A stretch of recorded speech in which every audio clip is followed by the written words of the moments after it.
안녕하십니까, 통연입니다. 오늘은 기사일주의 운명적 방법 특징과 사용 방법 두 번째를 전편에 이어서 말씀드리겠습니다. 기사일주가 목을 쓰면은 갑을목을 쓰게 되면은 우선 갑을 쓰면은 갑기합이 되죠. 기사일주는 갑목을 기르기 좋은 땅으로 아주 기름진 땅입니다. 기토는 온도도 좋고 사화를 깔고 앉아있기 때문에 그렇습니다. 온도도 좋고 기토 자체가 습을 갖고 있어서 아주 촉촉하고 따뜻한 땅입니다. 물상으로 그러한 느낌을 가져볼 수는 있으나 한정하지는 마시기 바랍니다. 그러면 갑목, 을목을 키운다는 조건이 기사일주가 외부의 에너지를 받아들여서 그걸 길러내는 것이 되어 자기 역할이 밖으로 보여지게 됩니다. 그러면 갑을목이 직이 되고 갑목은 뭐예요? 지속성을 갖게 되고 을목은 순환이 빠르고 실무적이고 현장 접근성이 뛰어나고 대처를 빠르게 할 수 있는 직이고 갑목은 한번 정해지면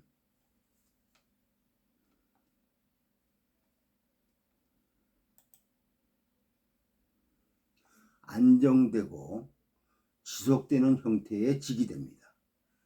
기사일관은 관인상생과 연결되는 코드가 만들어지게 되죠.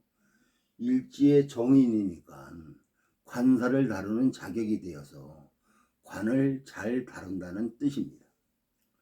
자기가 관을 잘 수용해서 받아들여서 그걸 잘 키워내는 형태가 되는 거죠.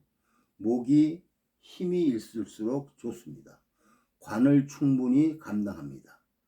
일지화로 목생화해서 관인상생해서 쓰게 됩니다. 목이 강해지면 대체적으로 직의 권위나 지속성, 안정성 등이 확보되게 됩니다. 목이 만약에 갑목, 을목으로 섞여 있게 되면 다양성으로 바뀌게 되어 이것저것을 하게 되죠. 하나의 땅에 정갈하게 한 종류만 심는 게 아니고 여러 가지를 이제 심는 거죠. 섞일 때는 직에 대한 이렇게 갑과 을이 섞일 때는 직에 대한 혼잡이 생길 수가 있습니다. 혼잡.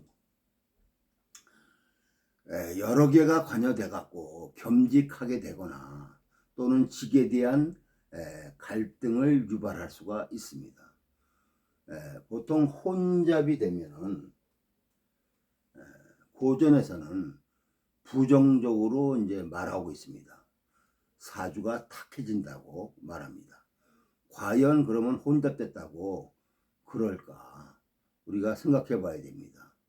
사주는 청해야 좋다고 합니다.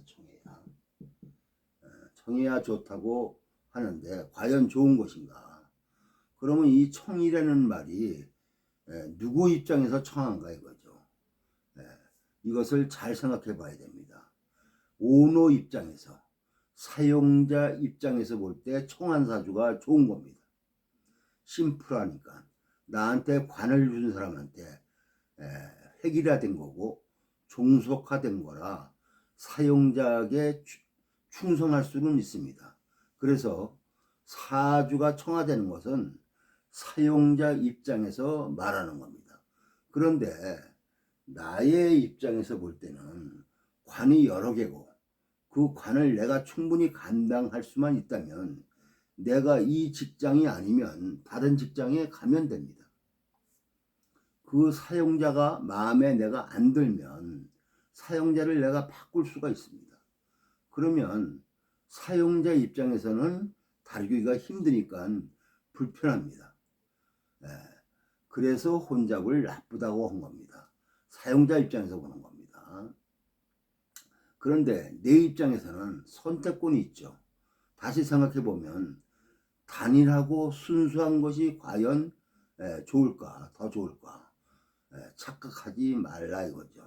우리가 너무 고전에 있는 그대로 우리가 공부를 하기 때문에, 그것을 금과 옥조로 생각하기 때문에 시대의 변화를 우리가 읽지 못하고 있는 겁니다. 옛날에는 왕권주의고 봉건주의적 사상과 의식과 제도가 돼 있기 때문에 그때는 왕이라면은 최고의 선입니다. 그래서 왕의 입장에서는 뭐냐면은 관살이 이렇게 혼잡이 되면은 한 임금에게 충성을 안 할 수 있다는 그런 입장에서 혼잡을 나쁘게 먹습니다. 그렇지만 요즘은 그렇지 않죠. 요즘 시대는 우리가 이거 아니면 저거 내 중심으로 직업을 결정할 수 있지 않습니까? 꼭 한 직장에 내가 좋든 싫든 간에 한 직장에서 내가 목을 메고 살 필요는 없는 세상 아닙니까? 이 점을 우리가 잘 알아야 되는 겁니다. 그래서 직장에서 만약에 이렇게 청한 사주들은 혼잡되지 않고 청한 사주들은 그러면 잘리면 어떻게 될 거예요? 스페어가 없지 않습니까? 그러면 망하는 거죠. 혼잡도 사주 구성에서 잘만 갖추어져 있다면 오히려 세상 사는데 더 유리하죠. 융통성이 있습니다. 유연성이 있는 거죠. 더 잘 살게 됩니다. 요즘에는 단일하고 깨끗하고 순수한 명은 쓰러지면 못 일어납니다. 잘리면. 혼잡이 돼 있으면 관에 대한 대통 능력을 갖고 있는 겁니다. 간목의 직으로 살다가 그게 안 되면 을목으로 직을 만들면 됩니다. IMF 때 많은 사람들이 퇴직하고 나와서 통닭집 하다가 많이 망했는데 다 망하지는 않았습니다.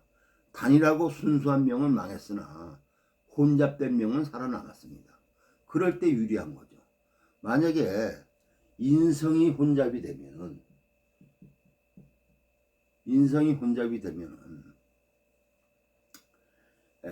정인이 갖는 넓이, 보편성, 일반성과 편인이 갖는 깊이와 전문성을 혼용할 수가 있습니다. 자격도 두루 쓰이는 자격과 어디에만 쓰이는 전문 자격을 갖게 됩니다. 그게 통제가 안 될 때가 문제죠. 그게 자기 기준으로 끌어내는 게 잘 안 될 때 그런 거에 대한 기본적 딜레마에 빠질 수 있는 겁니다. 그걸 잘 소화할 수가 있다면 혼잡을 두려워할 필요가 없습니다. 어쨌든 관이 있으면 사회적으로 잘 쓰게 됩니다. 직에 대한 안정성이 보장되는 겁니다. 간목을 쓰든 을목을 쓰든 혼잡이 돼 있어도 충분히 소화해낼 수 있습니다. 기사라는 땅은 목을 소화해낼 수 있는 능력이 있는 겁니다. 이 점을 잘 알아두시기 바랍니다. 그 다음에 임수나 계수가 있으면 그러면 수국화가 되죠.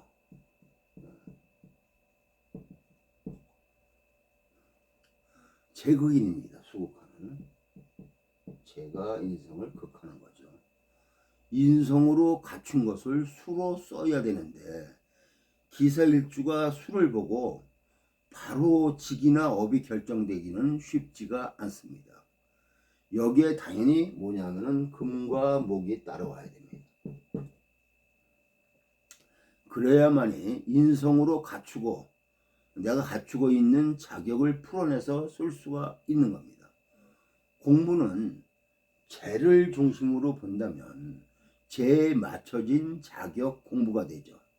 근데 그것이 쓰여지는 방법이라든지 쓰여지는 자리라는 것은 금과 목에 의해서 결정이 되는 겁니다. 기사일주가 인수가 있는데 간목이 있다든지 이러면 되죠. 이러면 관인상생을 하는데 재를 활용하는 겁니다. 또 경신금이 있으면 생지한다는 뜻이죠. 인성으로 자격을 갖고 생지하는 겁니다. 그러면 사자 붙은 허가증을 가지고 자기 업을 얼마든지 만들어갈 수 있는 겁니다. 금목이 없을 때는 자격을 갖추고 있는데 운영하는 능력이 부족한 거죠. 공부해서 자격은 갖고 있는데 그것을 운영하는 능력이 부족한 거다 이겁니다. 운영하는 능력이 금과 목입니다. 그래서 재를 다루는 운영 능력을 먼저 보는 게 중요합니다. 만약에 그런 게 없으면 우리가 말하는 임대업 같은 거를 하게 됩니다. 요즘은 임대업이 많이 복잡해졌죠. 옛날 임대업은 단순했습니다. 중요한 것은 기사의 일은 자격은 갖고 있는데 그 자격을 재로 운영하는 부분은 금목이 없을 때는 약하다는 뜻이죠. 그래서 부동산 자격증을 갖고 있는데 중개 업무를 잘 못하는 겁니다. 그런 걸 하려면 말빨도 있어야 되고 섞이는 것도 잘해야 되고 사람관계를 잘해야 하고 계속 경쟁이 붙습니다. 그래서 웬만한 사람은 어렵죠. 그리고 기사일주가 수가 왕해지는 것은 재 부담이 커집니다. 수가 왕해지면 불편하죠. 인성에 대한 압박이 커지고 그 부분 때문에 목의 도움이 필요합니다. 그래서 수생목 목사가 된다면 재생관 관생인으로 연결되는 코드들이 만들어지고 그런 것이 잘 돼 있다면 흐름이 형성이 되죠. 제가 왕해지는 조건이 아니고 금목을 쓰는 조건으로 제가 개입되어 있을 때 긍정적인 것이 되는 거죠. 기사일주가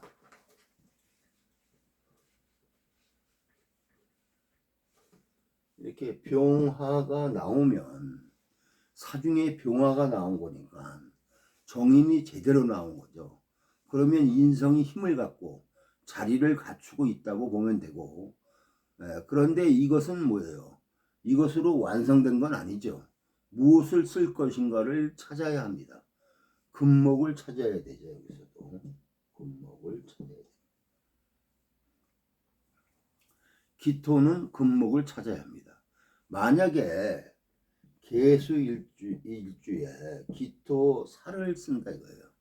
기토 개수 일주에 기토가 있으면 기토 살이 직이 되죠. 직이. 개사일주가 기토가 있을 때는 금목이 있어야 기토직을 쓸 수가 있는 형태가 만들어집니다. 개사일주가 그러면 언제 취직하냐? 금이나 목이 올 때 취직을 하는 겁니다. 다시 돌아와서 기토는 기토 자체로 자기를 드러내는 게 어렵습니다. 그래서 하는 모양이 드러나야 된다 이겁니다. 그 안에 들어와서 주체적인 것이 뭔가를 하고 있어야 됩니다. 기토일간이 금목의 관계에 노출되지 않는다면 막연한 일주죠. 기사일주가 금목을 쓰고 있지 않다면 막연하다고 생각하면 됩니다. 공부는 열심히 했는데 쓰여지는 것은 잘 안 만들어지는 거죠. 기사일주가 만약에 경옷이라면 경금이 힘이 있으면 좋지만 그냥 이거 자체로 있어도 됩니다. 그러면 경금이 오화를 봤으니까는 이 기사일주는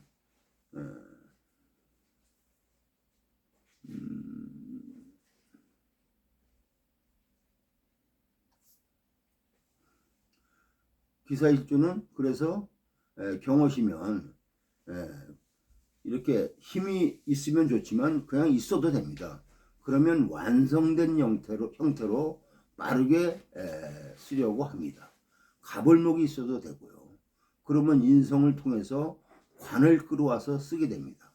목을 얼마만큼 길러내냐죠. 그러면 저걸 갖다 가벌목으로 쓰면 가벌목으로 쓰게 되면 직으로 저걸 쓰는 거다 이거죠. 경금 상관으로 쓴다는 거는 인성으로 배운 것을 얼마만큼 끌어내서 쓰느냐입니다. 토생금 하는 거니까 그럼 경금이 힘을 갖고 인성을 끌어내서 쓰게 됩니다. 점점 좋아지죠. 풀어낸다는 것은 풀어낼 수 있는 통로만 있으면 됩니다. 경금이 힘이 없으면 자연스럽고 경금이 강하면 경금이 무게감을 갖게 되죠. 경금이 약하면 많이 배운 것을 가볍게 쓰고 있는 겁니다. 그러면 내가 뭔가를 설명하고 표현하는 것이 무게감이 주어지지 않는 것으로 코드를 맞춰가면 되는 겁니다. 상담을 하는데 뭔가 신중하게 깊이 생각해서 하는 것이 잘 안 되죠. 뭔가 조언하는 것, 쉽게 설명하는 것들, 간접적 형태로 지원하는 것, 이런 것들을 하면 됩니다. 정화가 오면은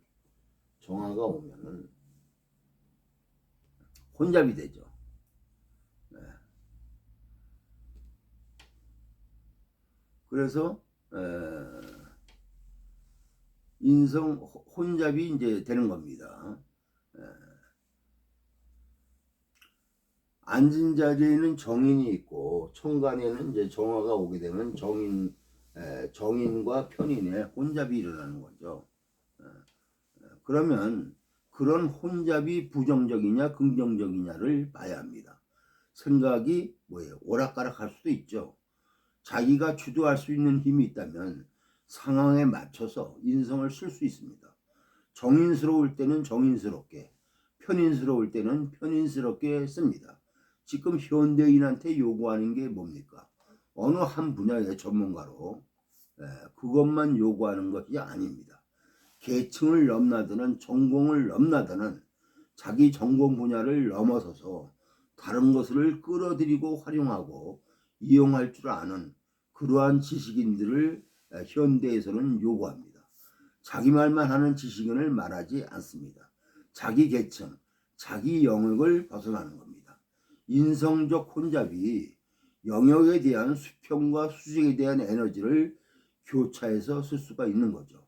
문제는 통제하기 어려울 때 번잡할 수가 있으나 충분히 긍정적이게로 쓸 수가 있습니다. 문제는 금목의 에너지와 어떻게 연결되냐입니다. 금이라는 식상이 잘 발현되어 있다면 식상을 쓰기 위한 방법으로 정편인을 선택합니다. 정인이 쓰여질 때는 정인의 자격을 제시하고 편인이 쓰여질 때는 편인의 자격을 제시합니다. 목을 쓰게 되면 관을 쓰게 되는데 관인 상상하는데 관을 쓰는 자격으로 관의 에너지를 끌어오는 통로로 정인과 편인의 통로를 씁니다. 그것이 잘만 되면 맞춰서 관성을 자기 기준에서 부합하게 쓰게 되는 겁니다. 부정이냐 긍정이냐를 봐야겠지만 지나치게 혼잡을 부정적으로만 볼 필요는 없는 겁니다. 오늘은 여기까지입니다. 구독과 좋아요를 눌러주시면 감사하겠습니다.